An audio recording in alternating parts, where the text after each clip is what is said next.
예, 오늘 이 시간에는요, 요한계시록에 나오는 곡과 마곡에 대한 것을 한번 살펴보려고 합니다.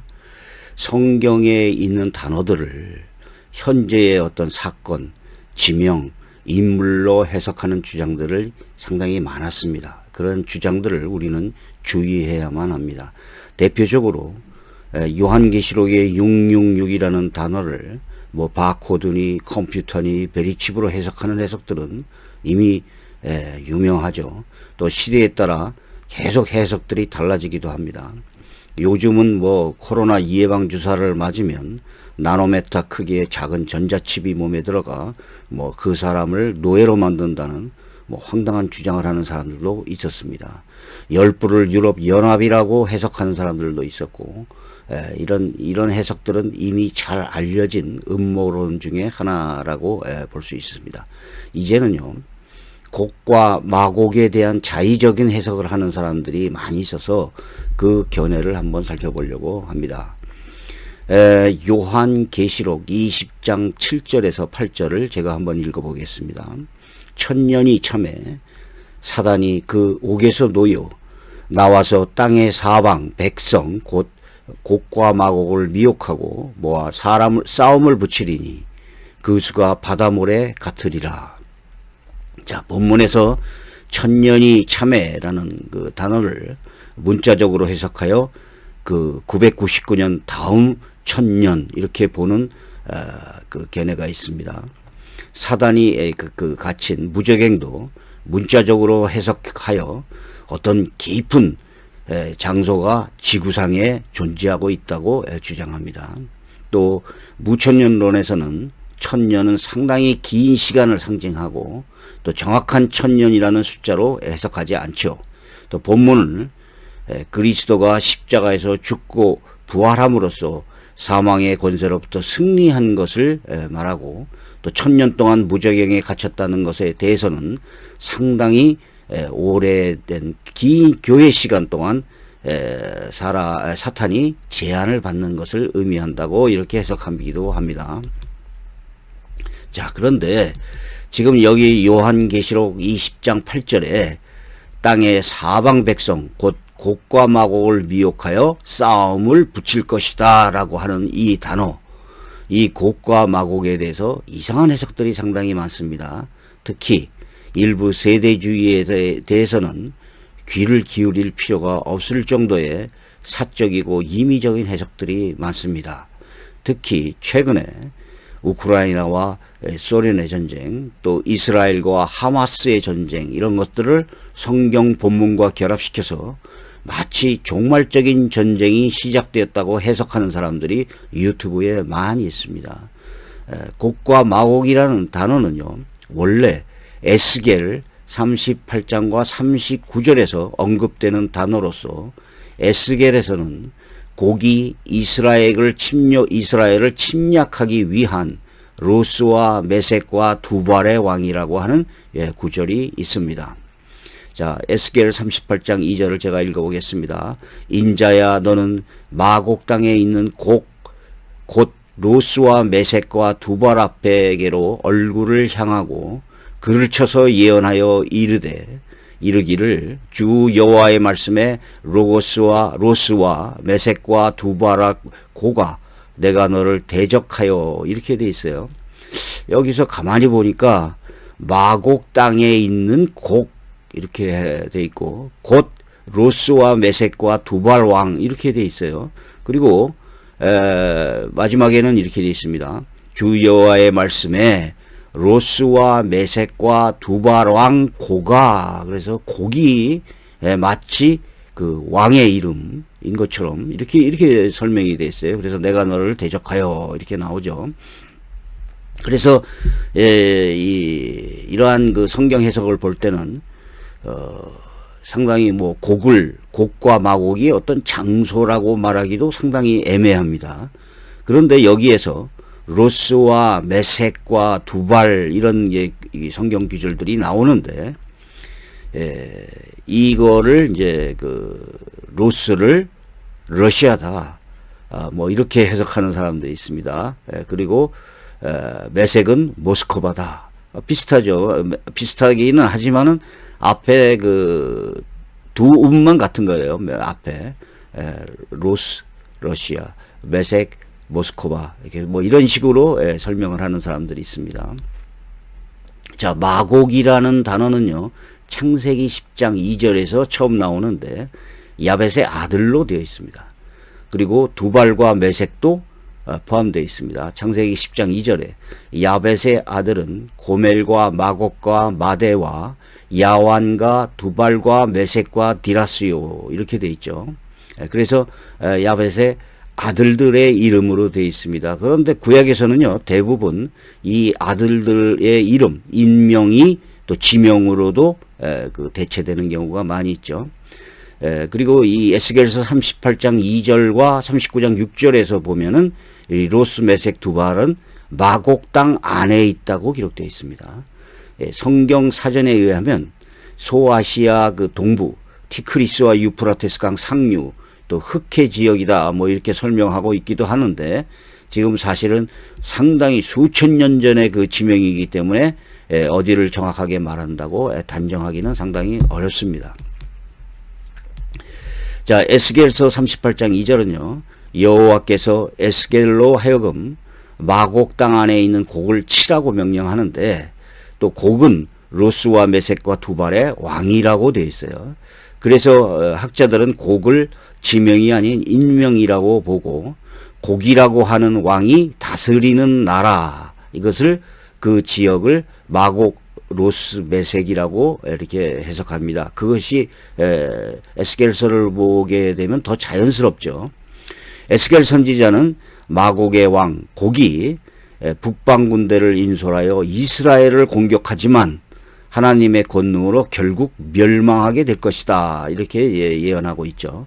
또 사도 요한은 요한계시록을 통하여 곡과 마곡이 불신 세력을 규합하여 하나님의 백성을 대적하는 지상 최후의 전쟁, 곧 아마겟돈 전쟁을 일으킬 적그리스도의 세력으로 비유한 것이며, 결국 이들은 철저하게 패하게 될 것을 말한다고 봅니다. 자, 유대 역사가였던 요세푸스라는 사람이 있습니다.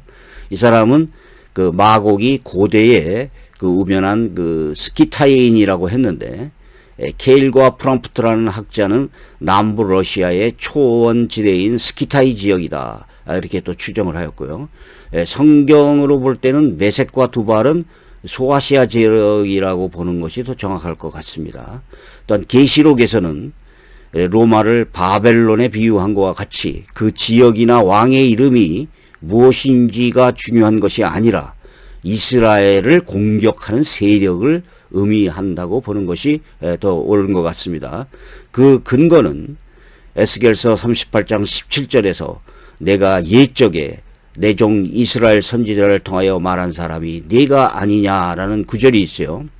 하나님이 특별히 이스라엘의 적으로 곡을 지칭한 적은 한 번도 없었습니다. 그래서 일반적인 적을 곡이라고 하는 그 특정 명칭으로 사용한 것으로 봅니다. 이 최근에 이 곡이라는 이 용어에 대해서 많은 사람들이 자의적인 해석을 하고 있어서 혼란을 주고 있습니다. 에스겔서 38장 2절의 그 방금 제가 읽었던 본문에 대해서 로스를 러시아, 메색을 모스코바로 이렇게 해석하는 것과 같은 그 견해는요, 무리하고 임의적이고 근거가 없는 해석에 지나지 않습니다. 로스를 러시아, 그리고 그 메색을 모스코바로 해석하면 첫 알파벳의 발음은 유사하죠.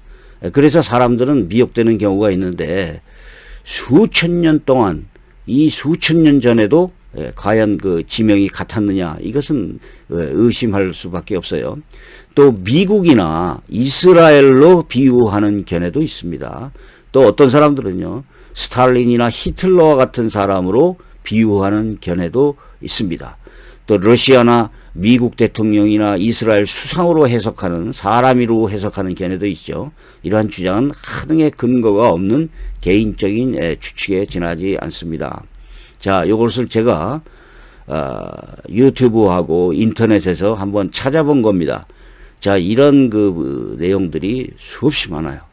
뭐 곡과 마곡의 전쟁 뭐 이런 거, 그 다음에 성경 그대로 강해하는 곡과 마곡의 전쟁 뭐 이러면서 이런 지금 현재의 사건을 요한계시록의 어떤 용어로서 비유해 가지고 이렇게 맞추는 거죠. 자, 이런 해석들이 너무 많습니다, 요즘에요. 자, 제가 라이프 백과사전을 한번 살펴보겠습니다. 한편 곡과 마곡이 누구를 가리키냐에 대해서는 많은 연구들이 있어 왔다. 루디아 왕 구게스, 수리아 왕 안티오쿠스 4세, 헬라의 알렉산더 대제, 또 세대주의에서는 로스를 러시아, 메색을 모스크바, 곡을 러시아 지도자로 보는 등 극단적인 해석도 있다. 하지만 곡과 마곡을 역사적 실존 인물과 정확하게 결부시키기는 어렵다. 그리고 성경과 정확하게 이게 비교를 해보면 사실은 맞지도 않아요. 분명한 것은 이들이 하나님의 백성 이스라엘을 대적하고 위협했던 이방인 세력이며 세상 종말에 하나님의 백성을 대적할 적 그리스도와 그 추종 세력이지만, 하나님께서는 절대적 권능으로 이 대적자들을 물리치고 당신의 존귀한 백성들을 구원해 준다는 사실이다. 자, 그래서 결국은 이들이 패합니다. 그리고 이 구약의 사건을 인용하여 요한계시록에서 사도 요한이 그 적그리스도와 그 추종 세력들을 비유적으로 인용한 것이라고 보는 해석이 가장 올바르다고 볼 수 있습니다. 자, 우리가 상식적으로요, 사도 요한이 소아시아 지역에 있는 7교회에 그 편지를 보낸 것이 요한계시록이죠.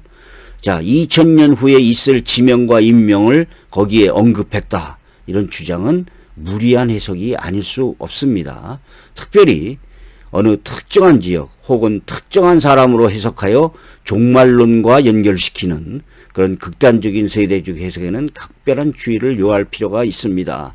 자, 이게요, 지금 2200 이 시대에만 있었던 것이 아닙니다. 그것이 아니라 계속 이 교회사 통해서 계속 이렇게 비유를 하고 이것이 사건이다라고 말한 그런 주장들이 계속 있어 왔습니다. 그러나 한 번도 안 맞았죠. 자, 계시록 20장 8절을 보면 이렇게 나오죠. 나와서 땅의 사방 백성 곧 곡과 미곡을 미혹하고 모아 싸움을 붙이니 그 수가 바다모래 같으니라. 자, 계시록 본문에서 뭐라고 나와 있냐면요, 땅의 사방 백성 곧 곡과 마곡 이렇게 돼 있어요. 어느 특정 지역을 얘기하는 것이 아니고 땅의 사방, 그러니까 동서남북 어느 지역이나 곡과 마곡이 모아가지고 싸움을 한다라는 그러한 뜻입니다. 그래서 이것은 어떤 특정 지역과 인물을 지칭하는 내용이 아니죠. 자, 특히 이 계시록 7장 1절을 보면요, 땅 네 모퉁이, 땅의 사방의 바람에 대해서 언급되고 있습니다. 이 용어의 의미는 온 세상을 뜻한다고 보는 것이 옳습니다. 자, 시편 2장 2절에는 이렇게 되어 있어요. 세상의 군왕들이 나서며 관원들이 서로 꾀하며 여호와 그의 기름 부음 자를 대적하며, 이런 구절들이 나오죠. 그래서 자, 시편 2절 2절과 같이 곡과 마곡은 하나님과 그리스도를 대적하는 온 세상의 모든 세력을 총칭하여 의미한다고 해석하는 것이 옳습니다. 요한계시록에서 땅과 하늘을 서로 대조하는 그런 관용구적인 단어가 자주 나오는데, 이럴 경우는 땅은 마귀의 영역 혹은 세상을, 하늘은 하나님의 나라를 혹은 구원을 받은 사람들의 그 공동체를 상징하는 경우가 많이 있습니다. 그래서 우리가 여기에 땅의 사방의 바람, 이렇게 땅 네모퉁이 이렇게 설명을 한 것은 바로 이 마귀의 영역, 이렇게 일반적이고 총칭적인 그것을 말한다고 보는 것입니다. 자, 땅은 마귀의 영역, 하늘은 하나님 나라의 하늘나라의 영역, 이런 것을 상징하죠. 그래서 하늘에 거하는 자라는 그 단어들은 바로 천상의 승리한 교회, 구원받은 하나님의 공동체를 의미합니다. 자, 계시록 12장 4절을 보면 이게 나와요. 그 꼬리가 하늘볕 3분의 1을 끌어다가 땅에 던지더라. 용이 해산하려는 용이 해산하는 그 여자 앞에서 그가 해산하면 그 아이를 삼키고자 하더니 이렇게 나오죠. 또 그 계시록 12장 12절에는 그러므로 하늘과 그 가운데 거하는 자들은 즐거워하라 이렇게 나오죠. 그러나 땅과 바다는 화 있을진저 이렇게 나옵니다. 이는 마귀가 자기의 때가 얼마 못된 줄을 알므로 크게 분내어 너희에게 내려갔습니다. 그래서 땅에 거하는 자, 하늘에 거하는 자라는 것은 항상 그러한 것을 상징합니다. 자, 제가 옥스퍼드 원어 대전을 한번 살펴보겠습니다. 자, 요한계시록 12장 7절에서 12절. 밤낮 참소하던 자 사탄이 쫓겨난 것을 가리킨다. 하늘과 그 가운데 거하는 자들은 하늘로부터 쫓겨나는 것을 즐거워해야 한다는 것이다. 그런데 여기서 하늘로 번역된 호이, 우라나오이는 우라나오스의 복수형이다. 본서에서 하늘이라는 표현이 52회가 등장하는데 복수형으로 사용된 경우는 본문밖에 없다. 왜 본문에서는 이것이 복수형으로 사용됐는지 분명하지는 않지만 죽기까지 자기의 목숨을 아끼지 않는 자들이 현재 자리하고 있는 곳이 다름 아닌 하늘이라는 점을 더욱 강조적으로 드러내고자 하는 목적일 수도 있다. 즉 하늘은 승리한 교회가 자리하는 곳이고 사단이 쫓겨나 더 이상 존재하지 않는 장소라는 것을 말한다. 좀 이렇게 설명되어 있죠. 자, 여기에도 나옵니다. 자, 여기에도 보니까 본문에서 언급된 하늘, 이것은 천상교회를 상징하고 하나님의 영원하신 보호를 상징합니다. 또 땅과 바다, 이것은 반대되는 의미를 함축하고 있을 것이다. 그래서 6장 10절, 8장 10절, 11장 10장과 같이 하나님과 예수 그리스도에 반대하는 총체적인 악의 세력과 연관되어진다. 이렇게 되죠. 그래서 바로 땅에 거하는 사람, 하늘에 거하는 사람 이런 것들이 그러한 것을 얘기한다는 거예요. 그래서 땅의 사방의 백성들을 모아서 대적을 한다라는 것은 그 의미가 바로 이런 의미를 갖고 있다는 것입니다. 자, 이필찬 교수도 이렇게 얘기해요. 특별히 흥미로운 것은 이 두 존재의 양태를 묘사하는 동사를 달리 사용한다는 점이다. 하늘에 거하는 자들을 묘사할 때는 거하다라는 동사 스케노를 사용하고 땅에 사는 자들을 묘사할 때는 살다에 대한 카토 이케오라는 단어를 사용하고 있다. 한글 기역성도 이런 차이를 의식하여 달리 번역하고 있다. 그러므로 하늘에 거하는 자들은 사탄의 참소로부터 자유로워지고 승리하기에 즐거워해야 한다. 여기에 그들이 거하는 하늘이라는 장소도 인격화되어 즐거워할 것을 권하고 있다. 동시에 여기에서 이 하늘이라는 단어의 사용은 그 다음에 표현되는 그 가운데 거하는 자들이라는 삶의 정황을 규정해 주기 위해 사용된다고 할 수 있다. 자, 이렇게 나오죠. 자, 그래서 어느 정도 정리를 저희가 하겠습니다. 유대인 랍비들은요, 이 곡과 마곡이라는 용어를 종말적으로 메시아를 대적하는 두 지도자로 간주했다고 합니다. 그래서 요세푸스도 그 유대인들의 그 고대사라는 책에서 BC 630년경에 있었던 스쿠디아 사람들이 소아시아 지역을 공격한 사실을 곡과 마곡의 전쟁으로 비유한 적이 있었습니다. 자, 그래서 우리가 전반적으로 살펴볼 때 곡과 마곡은 어느 특정한 시대의 특정한 지역, 혹은 특정한 사람, 특정한 국가를 말하는 것이 아니라 종말적으로 하나님과 그리스도를 대적하는 총체적인 적그리스도의 세력의 집단으로 보는 것이 옳습니다. 그 수가 바다모래 같다라고 하는 그 구절은 종말적으로 수많은 숫자가 적그리스도에 미혹되어 많은 사람들이 하나님을 떠난다는 것을 의미합니다. 자, 곡과 마곡을 어느 특정한 시대의 어떤 나라로 해석하는 이러한 주장은 극단적인 세대주의, 음모론적인 종말론자들이 가르치는 내용입니다. 다니엘서와 요한계시록은요, 현재 사건으로 비유해서 임박한 종말론을 주장하는 해석은 교회사 2000년 동안 늘 있어 왔던 일입니다. 한 번도 그것이 이루어진 적이 없죠. 항상 이들은 자기들의 교회만이 구원을 받으며 임박한 종말을 계속 주장해 오면서 바로 긴박한 재림, 곧 오시는 재림을 가르치며 교회와 그 지도자에게 절대 순종을 강요해 왔던 것입니다.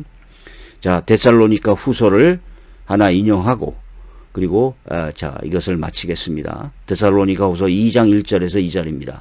형제들아, 우리가 너희에게 구하는 것은 우리 주 예수 그리스도의 강림하심과 우리가 그 앞에 모임에 관하여 영으로나 또는 말로나 또는 우리에게서 받았다고 하는 편지로나 주의 날이 이르렀다고 해서 쉽게 마음이 흔들리거나 두려워하거나 하지 말아야 한다는 것이니라.